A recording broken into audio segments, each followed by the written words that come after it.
is AMIT, the 25-year-old southpaw, also happens to be the #1 seed as well.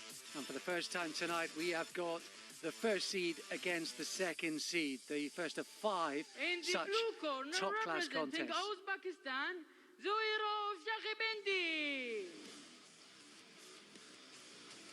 Uzbekistan represented once again.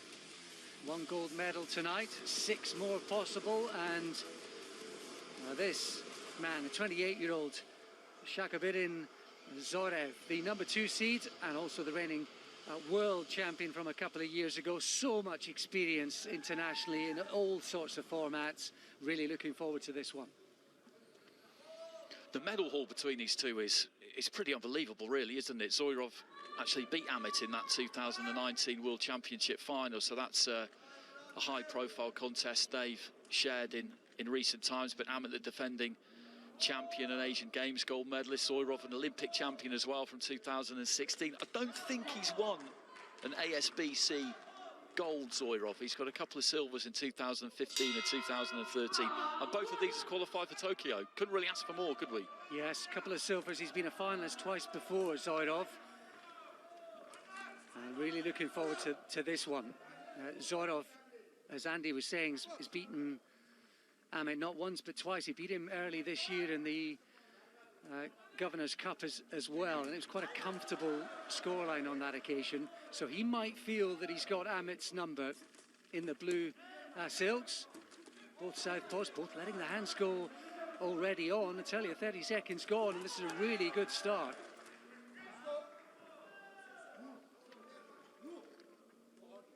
Tends to throw from quite far out, AMIT, doesn't he? Stays on the outside and then really steps in and uses that quite long rangy reach he's got.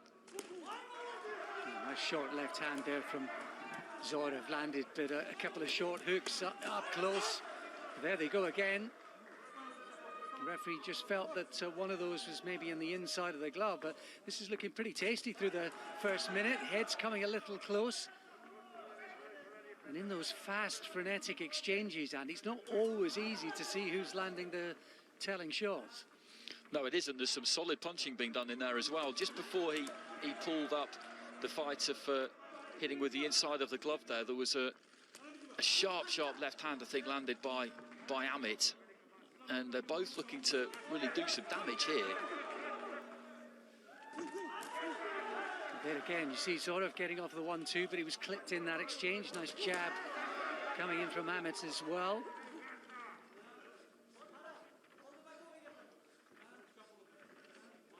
Both very much on their toes. This is a fast twitch opening round.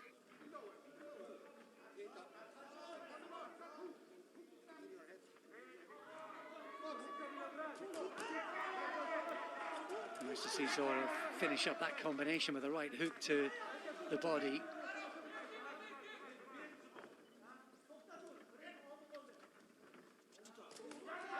Oh, that's a fantastic left hand as well from distance, as Andy was saying. Sort of suddenly the gap's there between them, and then suddenly it's closed as they spring into action.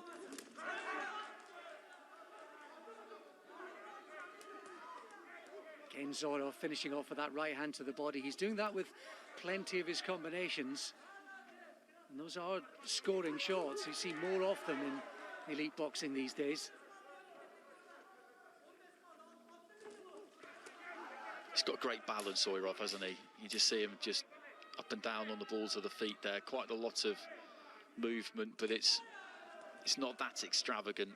He sets his feet when he needs to. Caught a couple on the inside there at the end of the round, but good round again, good opening round. Yeah, classy stuff. Very alert, both boxers. Quite technical, fast movement, athletic, both on the toes as well. Just fancy maybe ZOIROV was timing things a little better, and he was putting his combinations together also throughout that round. Might just have won it. He's got quicker hands of the two, hasn't he? When he gets into range, he can throw 3, 4, 5 punch combinations at times, and as you said, he does look to try and finish on that right hand to the body. For AMIT, it's a slightly different situation. He throws that big kind of overhand left from quite far out. When they get into that kind of range there, although he did land a good right hand there, when they're up at that kind of mid-range, you fancy ZOIROV, don't you? Because he could just work those hands a little bit quicker, a little bit better. Neither of them easy to time, are they? And I think that's what you saw in those slow motion exchanges. Quite a few of the punches were missed. There was sort of forearms and elbows. Neither of them timing it absolutely perfectly so far, because it is very much a twitchy on the toes style of contest this. But here we go into round two. Oh, nice left hand there from AMIT, and suddenly he looks on point. Again, just dips that head, throws that left hand. It's not quite over the top. He kind of shoots it up from that crouch position, but it's got a long reach on it. ZOIROV managed to see that one coming. And there it is again. Better start to the round though from AMIT. Again, he's landing that left hand. Maybe just trying to get underneath when he's throwing his shots as well. Maybe that's just a subtle change in this round to get him out of the way of some of ZOIROV's punches. Again, ZOIROV landing to the body.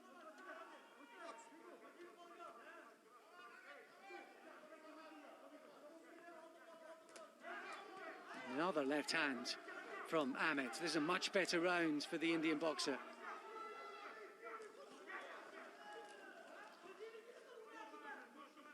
He's trying not to get caught at that mid-range, isn't he? We were talking about it between rounds, and I think that must have been a conversation in the corner. He's thrown these shots from the outside and following them in so that he doesn't get caught at that mid-range. Just a little nick on the corner of his right eye there, the Indian fighter. I don't think it's anything to be too worried about.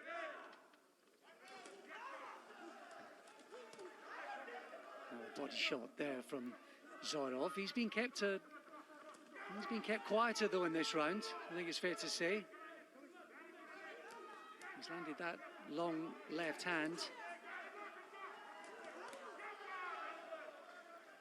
When they did trade on the inside there, he got through with the right. There's that smearing left hand again there. It's that southpaw, they're both southpaws, but that southpaw left hand sometimes can be a bit of a mystery, can't it? It can seem to mesmerise opponents and just get through when you'd imagine they should be able to see it coming from a way back. They both have a style as well, very energetic, very much on the toes, the balls of the feet, and that is an energy sapping style, I think it's fair to say as well. Maybe in the third round, given the pace that they've fought at, something might just tell a little bit.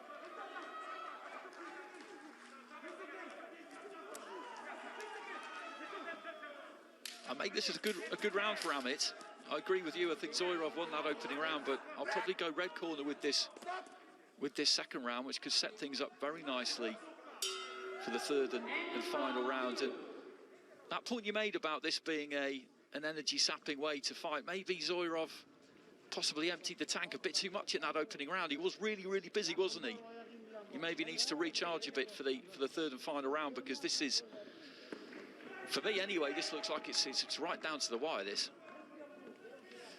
Looking good, entertaining, and as ever, finding a way to evolve or change your plan of attack, sometimes that can be the key, and it looked like AMIT did that between rounds 1 and 2.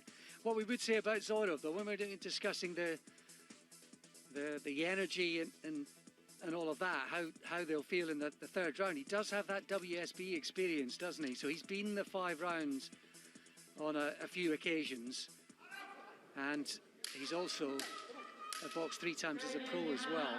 So he does have that kind of in his locker. So maybe he will stand the test of this sprint distance. Let's see as we move into the final round. And Andy and I think it really could be up for grabs and what we've seen so far. Good news for AMIT is that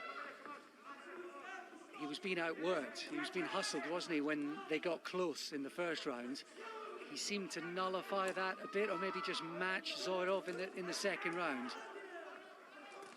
That was a smart bit of work from AMIT a few seconds ago. Just pulled his feet back, pulled the weight back, and clipped ZOIROV with a cheeky little short right hand. Nothing on it really, but just a good bit of technical boxing. Talked a lot yesterday about the kinds of adjustments you need to make during the course of a fight, the ebb and flow of that kind of chess match that we see in there, and that's really been in evidence in this one, because Zoirov, I'm sure he didn't as he headed for his corner at the end of the first round, but from ringside he made the first round look quite simple, but then Amit changed tack in the second, and all of a sudden it was a different story. Competitive again through the first minute.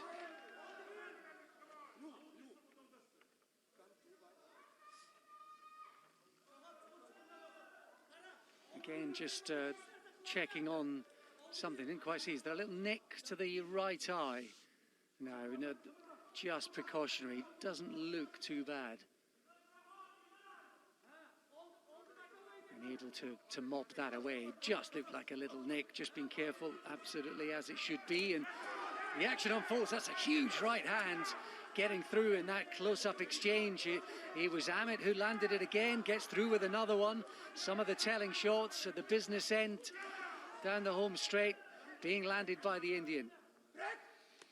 I think that right hand really took Zoirov by surprise, because generally when he throws that left hand, that southpaw backhand from quite far out, and he almost always doesn't put the right hand off the back of it. That time he did, and it went straight through, and that's maybe one of the best, cleanest punches of the fight so far as we head into the final minute. And sometimes in really close competitive fights, that can be the difference. Just one big shot, one moment. And certainly Amit has found something in the last couple of rounds to make this very, very competitive. Gets through with another 1-2. He's found his groove, Amit, hasn't he? Again, getting through with a 1-2. Now he's starting to control this. Now he's the one setting the pace and setting the rhythm of the fight. We outlined their credentials at the beginning, and this is a real high-level contest. Both of these two qualified for the Olympics later in the year, and showing us exactly why they've got the medal haul between them that they have got. Final few seconds. Is it going to be another silver for Zoirov? He's had a couple already in 2013, 2015. He is a few years down the line trying to correct and remedy that. Looked as though he was on his way in the first round, but Amit really has posed some questions. He's found his own answers. He feels he's done enough, although Zoirov celebrating as well. Someone will be denied. Someone will be disappointed. I think that third round was a pretty clear round win for Amit from where I was sitting. I think we probably agree on this one. Zoirov round 1, Amit round 2, and round 3 most likely from what we saw. He just looked a little bit towards the end there, Zoirov. I thought like he was running out of ideas a bit. He couldn't seem to really stop those marauding attacks coming in from the outside. Got caught with that left a few times, got caught with the follow-up right quite often, but they both look pretty confident. The winner by split decision in the blue corner representing Zoirov gets it. Zoirov finally gets it after some near misses. Looked like it might have slipped away from him again as Amit put in a power-packed finish through the second and third rounds. It was pretty close, as you can see. 4 of the scores there of the 5 were 1 point either way, so no surprise it was close and competitive. And in the end, Zoirov it is who gets the nod, and finally he's done it. He has, and what an unbelievable set to complete that is. An Asian Championship gold, a World Championship gold in 2019, 2016 Olympic champion. He'll get the opportunity to defend that in Tokyo later in the year, so he really has done it all.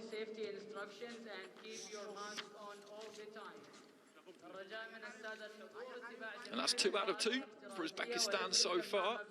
So a very good start from them.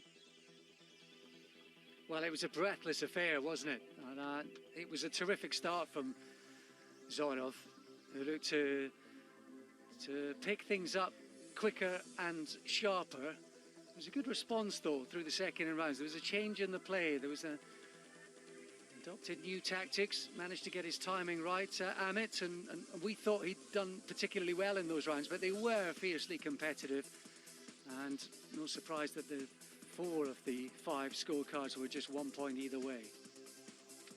Zoirov early in his pro career as well, isn't he? 3-0 as a professional. That's been a theme for Uzbek fighters. A lot of fighters who boxed in that 2017 World Championships in Hamburg turned pro after that and allowed to continue in the novice stages. Bakhtir Jalalov's another one, a fighter we'll see in the next fight.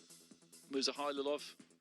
And Kukabayev, who's up against Jalolov in that, I think, our feature bout, it feels like to me, later on. And we are saving what we think